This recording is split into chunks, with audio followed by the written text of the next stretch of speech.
વાર્તાઓ કે જે નિર્દોષ મનોરંજનનું કામ કરતી, પણ અફસોસ અત્યારે આવી વાર્તાઓ આપણે ભૂલતા જઈએ છીએ. એમ છતાં પણ એક વર્ગ છે જેને આવી જૂની વાર્તાઓ સાંભળવી ગમે છે.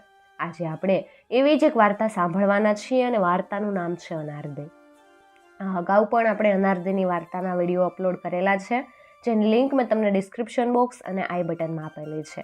આ વાર્તાનો છેલ્લો ભાગ છે અને આ ભાગ સાંભળો એ પહેલાં અગાઉના ભાગ જરૂરથી સાંભળી લેજો, જેથી તમને વાર્તા સાંભળવાની વધારે મજા આવશે. છેલ્લા વિડીયોમાં આપણે જોયેલું કે કચરો વાળનાર રૂખી છે, એ રૂખીએ અનારદેને કૂવામાં નાખી દીધી અને પોતે અનારદે બનીને બેસી ગઈ. થોડીક વાર થઈ ત્યાર પછી રૂપસિંહ જાગ્યો. એટલી વારમાં બાગબાન ત્યાં પણ આવ્યો. રૂપસિંહ કે, બાગબાન, ભાભી રૂપાંદેને ખબર કરો કે તમારો લાડકો દિયર રૂપસિંહ એમ કેમ પાછો આવી ગયો. દરવાને તો દોડતા જઈ અને રૂપાંદેને વધામણી આપી. રૂપાંદેએ દરવાનને વધામણીમાં હીરાનો હાર આપી અને રાજી કર્યો. પછી તો વાજતે ગાજતે રૂપાંદે નગરનું મહાજન, શેઠ શાહુકારો, અમીર ઉમરાવો અને પટલિયાઓ બગીચામાં આવ્યા. ત્યાં દરબાર ભરાયો. રાણી રૂપાંદે બોલ્યા, બાળ રાજા, અનારદેને લાવ્યા કે? રૂપસિંહ હસીને બોલ્યો, ભાભીજી, તમારી આગળ મોજૂદ છે. તમે કહેતા હતા ને એ જ અનારદે ને કે બીજી? રૂપાંદેને મનમાં કંઈક શંકા પડી, એટલે તેમણે પડખે પડેલી સ્ત્રીને કીધું, અનારદે, આ દાડમમાં દાખલ થા જોઈ. આ સાંભળીને રૂખી તો ગભરાઈને રડવા લાગી અને રૂપસિંહને કહેવા લાગી, પરણ્યા પછી મારાથી દાડમમાં કેમ જવાય? હું તો અમારા મુલકમાં દાડમમાં દાખલ થઈ શકું, તમારા દેશમાં મારાથી એવું ન થાય. આ તમારા ભાભી ભરી સભા વચ્ચે મને ભૂંડી લગાડે. આ સાંભળીને રૂપસિંહ બોલ્યો, ભાભી, તમને તો કોઈ વાતની કદર જ નથી. મેં કેટલા દુઃખ વેઠીને અનારદે મેળવી અને તમે એની પરીક્ષા કરીને એને ખોટી ઠેરવવા માંગો. રૂપસિંહની આ વાત સાંભળીને રૂપાંદેને ઘણું દુઃખ લાગ્યું. એને કલ્પનાય નહોતી કે રાણી આવતાની સાથે રૂપસિંહ આટલો બધો વહુઘેલો બની જાહે. રૂપાંદે તો હાથમાં પેલું દાડમ લઈ અને ચાલી નીકળી. પોતાના આવાસમાં ગઈ. રૂપસિંહ પોતાના મહેલમાં આવ્યો અને પેલી રૂખીને રાણી બનાવી અને રાજ કરવા લાગ્યો. આ બાજુ બગીચામાં અનારદે જે કૂવામાં પડી ગઈ હતી, ત્યાં થોડાક દિવસ પછી કમળનો છોડ ઉગ્યો. આ કમળને સૂરજમુખી જેવડું મોટું ચમત્કારિક ફૂલ આવ્યું. માળી આ ફૂલ જોઈ અને બહુ રાજી થયો. એણે ફૂલ લઈ અને રૂપસિંહને ભેટમાં મોકલ્યું. એણે ફૂલ પોતાની વાલી અનારદેને ભેટ મોકલ્યું. આ ફૂલ કૂવામાંથી નીકળ્યું છે એ વાતની ખબર પડતા જ રૂખીએ એને બારીમાંથી બહાર ફેંકી દીધું. હવે આ ફૂલ જ્યાં પડેલું ત્યાં ચોમાસાનો વરસાદ વરસતા સુંદર મજાનો એક આંબો ઉગી નીકળ્યો. બીજે વર્ષે તો આંબા ઉપર અલૌકિક કેરીઓ આવી. રૂખીએ બધી કેરીઓ લોકોને વેચી દીધી. આમાંથી એક કેરી સાચી હતી. તે એક વાણિયાના હાથમાં આવી. એની સ્ત્રીને કોઈ સંતાન નહોતું, એટલે વાણિયાએ સંતાનની ઈચ્છાથી આ કેરી વાણિયણને આપી અને વાણિયણે કેરી ખાધી અને પછી તો બરોબર 9મે મહિને ચંદ્રમાના કટકા જેવી રૂપના અંબાર સમી એક દીકરી જન્મી. દીકરી તો દિવસે નો વધે એટલી રાતે વધે અને રાતે નો વધે એટલી દિવસે વધે. આ વાણિયાની આવી અપ્સરા જેવી દીકરીને જોઈને રૂખીને વેમ પડ્યો કે નક્કી પેલી બગીચાવાળી સ્ત્રી પાછી આવી. આથી એક દિવસ રૂખી તૂટલ મૂટલ ખાટલીમાં હૂતી. રૂપસિંહને ખબર પડી એટલે દોડા દોડ એની પાસે ગયો. રૂખી તો રાડા રાડ કરે, વોય માડી મરી ગઈ, મારા પેટમાં કાળી બળતરા ઉપડી, હવે હું નહીં જીવું, તમે બીજી રાણી લાવજો હો. રૂપસિંહે તો રાજવૈદને તેડાવ્યા. વેદે આવીને નાડી જોઈને કીધું કે આને તો નખમાય રોગ નથી, આ હું લેવા રાયડું પાડે. ત્યારે રૂખી કે, તમને નહીં સમજાય, મારા પેટમાં તો વાઈડ ઉપડી, એ કોઈનાથી નહીં મટે. મને ઓલા વીરચંદ વાણિયાની દીકરી વળગી, એ રૂપનો કટકો ડાકણ છે. એ તો મારો અને તમારો બેયનો જીવ લેવા આવીશ. એના મૃત્યુ પછી જ હું હારી થવાની. રાણીની વાત સાંભળી અને રૂપસિંહે તો વાણિયાની દીકરીને તેડાવી ઉગમણી ભાગોળે ગરદન મરાવી. આ છોકરીને જ્યાં ગરદન મારી ત્યાં જ એક ચમત્કાર થયો. એના માથામાંથી શંકર ભગવાન અને એના શરીરમાંથી પાર્વતીજી પ્રગટ્યા. એની ડાબી આંખમાંથી ચકલો અને જમણી આંખમાંથી ચકલી ઉત્પન્ન થયા. બંને પગમાંથી કેળાના છોડ ઉગી નીકળ્યા.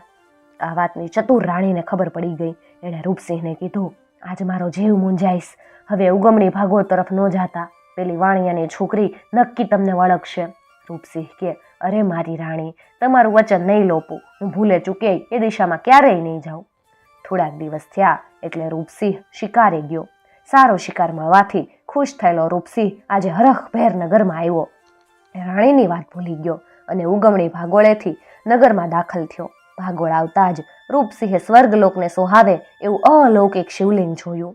રૂપસિંહ ઘોડેથી ઉતરી દર્શન કરવા ગયો. શિવલિંગ નજીક ગયો તે પડખેના ઝાડ ઉપર ચકલો અને ચકલીને માનવીની બોલીમાં વાતો કરતા સાંભળ્યા. આથી રૂપસિંહને બહુ નવાઈ લાગી.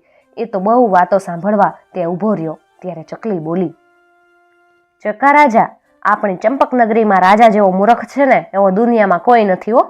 ચકલો કે, તને આખી દુનિયાની બહુ પંચાત, તને ગામ આખાનું ડાપણ ડોળાવી ક્યાં ચેન જ નથી પડતું હોય ને, ખરું ને? તું શેના ઉપરથી કે આપણો રાજા રૂપસિંહ મૂર્ખનો સરદાર છે?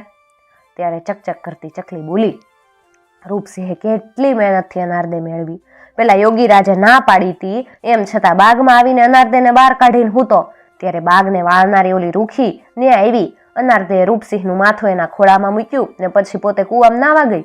ત્યારે તો આ રૂખી એને ધક્કો મારીને કૂવામાં નાખી દીધી અને પોતે વાળનારીમાંથી રાજરાણી બની બેઠી. રૂપાંદેને આ વાતની ગંધ આવી ને એણે સાચું કીધું એટલે રૂપસિંહ તો એનાથી રીસાયો. ચકલો બોલ્યો, અર, એવી વાત બની? તો રૂપસિંહ જેવો મૂરખ બીજો કોઈ ન કહેવાય. પણ હવે એ કે અને આપણો રાજા આમાંથી ઉગરવાનો કોઈ આરોવારો ઉપાય ખરો? ચકલી કે, હજુ કાંઈ વેળા વીતી નથી ગઈ. રૂપસિંહમાં જો થોડી કઈ અક્કલ હોય ને તો હજુ એને ઉગરવાનો એક ઉપાય છે. આજે રાતના બરોબર 1 વાગ્યાના હુમારે હામે દેખાય ને એ કેળાનો થંભો ફાટશે.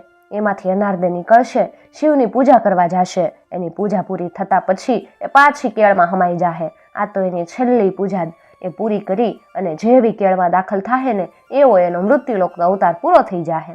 ચતુર ચકલાએ તર્ક કર્યો, ચકલી, તને આટલી બધી ખબર તો પછી ઈ કે ને કે રૂપસિંહથી છૂટી પડેલી અનારદેને આટલા બધા અવતાર કેમ લેવા પડ્યા?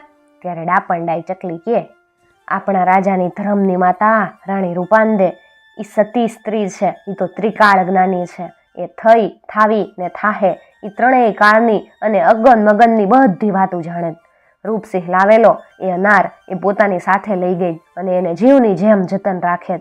દિવસે દૂધમાં અને રાતમાં જળમાં રાખે. એથી અનારદેને આટલા અવતાર થયા. ચકલા ચકલીની વાતો સાંભળી અને રૂપસિંહને પસ્તાવાનો પાર ન રહ્યો. રૂપસિંહે બધા જોડીદારો, સિપાઈઓ અને અંગરક્ષકોને રાજમહેલમાં જવાનો હુકમ કર્યો. પોતે રાતના મંદિરના ઓટલે જાગતો બેઠી રહ્યો. બરાબર મધરાત થઈ ત્યાં તો ફટાક દઈને કેળાનો થંભ ફાટ્યો અને અનારદે હાથમાં પૂજા પાનો થાળ લઈ શિવ પૂજા માટે બહાર નીકળી. ધીમી ડગલા દેતી દેતી મંદિરમાં આવી. શંકર પાર્વતીને ફૂલ ચડાવ્યા. આંખો બંધ કરી પ્રાર્થના કરતી 2 હાથ જોડીને બોલી, હે શંકર દાદા, હે પાર્વતી માતા, મૃત્યુલોકમાં આવીને હું બહુ દુઃખ પામી. હવે મારો અવતાર પૂર્ણ થાય એ માટે કૃપા કરો.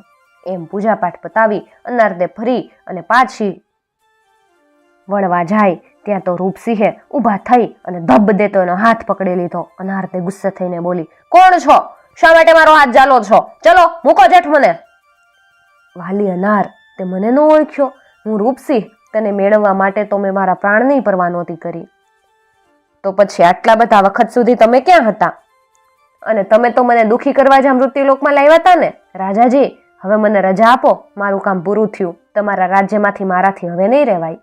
અનારદેની વાત સાંભળી અને રૂપસિંહની આંખમાંથી આહુડા ઠેકી ઠેકીને બહાર પડવા માંડ્યા. રૂપસિંહ કે, વહાલી અનારદે, આજ સુધી મને પેલી બની બેઠેલી અનારે એની પાછળ ગાંડો બનાવી દીધો હતો.